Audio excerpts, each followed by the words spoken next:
sitting without doing anything. It is the reason why we did that, because no school. Okay, because of the COVID-19 Yes, lockdown. this lockdown. Yeah. Hello and welcome to the show. My name is Meta Wanjijira and this is Inspire. As we all know, COVID-19 has affected us all differently. People have lost lives, people have lost jobs, businesses have been closed, and so on. But it has also affected young people who have been home for so long without going to school and without knowing what to expect. This situation has affected young people differently depending on where they are, depending on what access they have on facilities to help them keep their studies while at home. Others don't have such facilities. So I'm going to speak to a young man from Nigeria, and he's going to tell us his situation or how he's been facing the challenges of COVID-19 and how he's been able to deal with them. So, Jude, would you kindly introduce yourself to the viewers? Okay, good afternoon, everyone. I'm speaking from Nigeria, Delta State, Warri in particular, and I'm called Lauren Jude by name, and I'm 20 years old. I am a student. Because of the situation now around the world, we don't go to school, we are at home. So I think that's just a brief summary of me. Oh, thank you for the lovely introduction, Jude. So, Jude, you've been home for a long time. My kids also have been home. Everybody have been home. I mean, we have no choice. But how did this affect you as a person, or how did it affect even your friends in the neighborhood? I'll start by how it affected me first before going to how it affect others. So the way it affected me at the beginning, it was very difficult for me to handle the situation because I had no idea how I'm going to take care of myself since I believe that I'm a student, I'm supposed to go to school. But activities changed then because of the COVID-19. So I had to think. The situation had made me to think about what can I do to help myself and help others around me.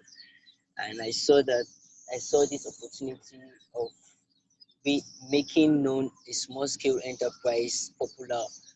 So I said, okay, if I can make this small scale enterprises popular and help myself also, it's going to be beneficial for both me and others around me. So I came up with with an idea of advertising goods online and also selling them online for small scale enterprises, especially clothes, because I know no matter what situation we face in the world today, humans are surely going to wear clothes. So that's how it affected me personally.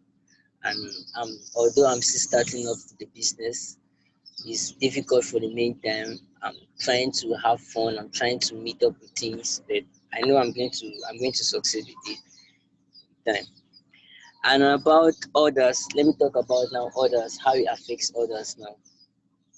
It has not been really good for others. Some have entered fraudsters, some have entered bad things that you not expect. So You mentioned before, what is hostess? fraudsters like cybercrime, entering cybercrime, and other things like things that are not good online. That's what I mean by fraudsters. So others Right. have decided to join bad groups just because they want to maybe have something to eat or maybe have something to just have something in their pocket. So it has not been easy for some people around, especially youths like me. But others also have been good. They have learned some trades, some new trades like shoemaking, like tailoring, and other things that can really help them. So I think All that's right. just personal. So COVID-19 came by surprise, not you alone. To me also, it surprised me. It surprised everybody. Nobody saw it coming. And you are in crisis like all of us, but you you transformed the crisis into a business opportunity. And there you started making a small enterprise of yourself. I mean, of you selling clothes online. Am I right? Yes, sir. So Yes, you're right. you saw the opportunity in the crisis and problem. You decided to be resilient by creating something that will keep you busy, and that's what has been keeping you busy. Or you have other things that have kept you busy till today. That has been keeping me busy mainly, but I have other things like my project in school because our lecturers are like putting us pressure for us to put in our projects back to school. So I'm doing both. I'm doing both my project in school and also putting more effort into this. So you've been also busy with your studies while at home. Yes, I'm still doing my So studies while at home. what method of studying? How do you have access to I mean, to your teachers, to your school materials, to whatever you have to use? Like you need internet all the time? Yeah, the internet all the time is really difficult for us here since in Nigeria is the network is not really good. Like I just had to buy this Wi-Fi box here next to me before I can have this smooth network here. So the school in particular has given us opportunities like WhatsApp in order for lecturers to teach us through WhatsApp. Like we write in messages, not videos, but just messages in order for us to read it through. So with those messages, we know what to do from it. So that's just how we've been Also, working. you follow your studies through WhatsApp. Yes, WhatsApp. That means you must have a smartphone Yes, to you must manage have a your small. studies, Yes, you must and have you a must small. have access to the internet. And you must have access to the internet to have it. And unfortunately, not everybody has that opportunity here in Nigeria to have a smartphone and network or data to have access to it. So it's really difficult. Yeah, so that's why actually I thought of asking. You have smartphone and you have access to the internet. Is it like for everybody, even those in rural areas, can they afford to have smartphones and have access to the internet? And if they don't, how do you think they are managing during this period? This period, those who don't have access to the internet, like the WhatsApp, and don't have smartphone, is really, I don't think they are benefiting anything from it because they can't connect to the lecturers and the lecturers can connect to them. So it's really difficult for them. I'm not sure they are really coping. They are just down. They can't do anything. They're just there. They're just waiting for when school resume back. And that's I think that's a little bit unfair for them because we've gone a little bit far than what they expected. Right.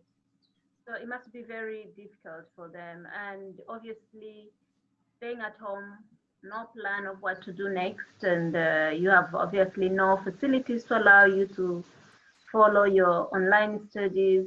And I think that's the reason why you said some of them are joining negative forces, going, I mean, through bad behaviors.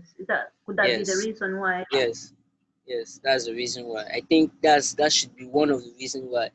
Because sometimes when you're frustrated and you have nothing to do, it leads you to bad things that you don't really want to be involved.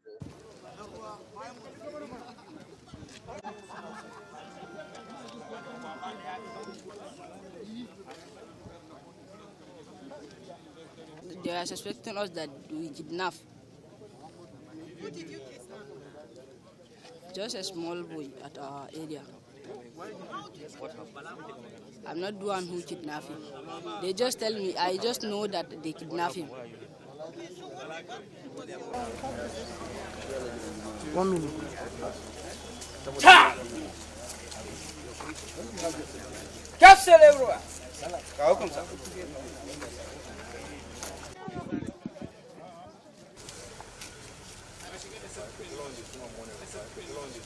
All 17-year-old, none of them has reached 20 years. And They did the kidnapping right close to where they are, in the where they stay. So you see, that is very frightening. You know, some of them have just finished secondary school. Some are, I think, only one of them is in the first year of university. Sitting without doing anything, it is the reason why we did that, because no school. Okay, because of the COVID-19 Yes, lockdown. this lockdown. Yes.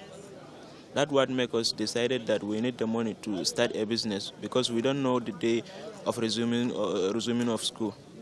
Do you think the current situation of children of your age not having something to keep them busy, how much do you think it can lead them to other form of exploitation, including slavery, human trafficking? I mean, to make them become really victims of those bad practices. How much do you think can happen in Nigeria, where you are right now? I think it is so possible to happen. It's the rate is high for it to happen because Yeah. when children at my age or youths at my age don't have anything to do, not even to go to school and not even having access to the internet, not having the opportunity to learn any trade, it makes them very vulnerable for them to be exploited by people or very bad people. Because bad people would like to use them for nothing or just use them for nothing. So it gives them a very bad advantage at this particular point. Have you had any cases maybe like that around, something happening like that, and do you think it's because of this current situation? Presently in the state I am, there's no situation. But where I school in Abia State, there are situations that I see, many situations that I see in that case that they exploit children for they just exploit children for nothing because maybe they don't have the opportunity. Their parents have nothing to offer to them. So their parents try their best to offer them to maybe to their sister or auntie. And from that point, they start using those children in a type of way that is not really good. Sometimes they exploit them too much and it's not really good. So what can you ask to whoever has the power to help young people to have something to keep them busy during this time, so that they are, I mean, so that they are safe from all those forms of exploitation that may occur at this time? What can you ask? What do you think should be done? I think for now, everybody that has the opportunity and have that power to help those people that are really having difficult times in this situation, they should try their best to give helping hands, either by funds or by any way, by helping them not in these non-governmental organizations that used to help. If they could increase it more and help people in this situation, it's going to be helpful for those people because they are really facing hard times. So it's going to be very helpful for people that are having the opportunity to help them to try their best to offer them funds, school, facilities for them to learn in some new things like trading, tailoring, and stuff. Many new things. If they can help them with those type of facilities, it's going to be really helpful for them. It's going to give them purpose for life. Okay. So you think there is a need for maybe computers, access to the internet, and the other thing that would keep them busy around this time? And you think well wishers, governments, whoever can help should help in that area? Yes, I think it's going to be really fine if they can do that. It's Mm, going to be really yeah. So, what is the advice for those young people of your age who think they have no access, obviously, to the internet, no smartphone, and what they can do is just to join other negative forces that would definitely put their lives in danger? What can you tell them? I think I'll first tell them to just don't give up. They should be courageous first at the meantime because it's not easy and they should try their best to maybe get involved into things like trading, works that are going to help them. if they don't have access to the internet yet because of the situation they are into, they should try their best to at least learn something new, like learning trading, learning work, so that it's going to be beneficial for them at the meantime. That's the advice I can tell them. If you have access to the internet and you're opportune for that, I also advise them to think about what people are really in need of, how they can help people around them and help themselves. That's very interesting, and it's a great piece of advice. Thank you very much, Jude, for being part of this talk show. I hope to see you next time. Thank you too. Thank you very Thank much you. for having me too. Okay, bye.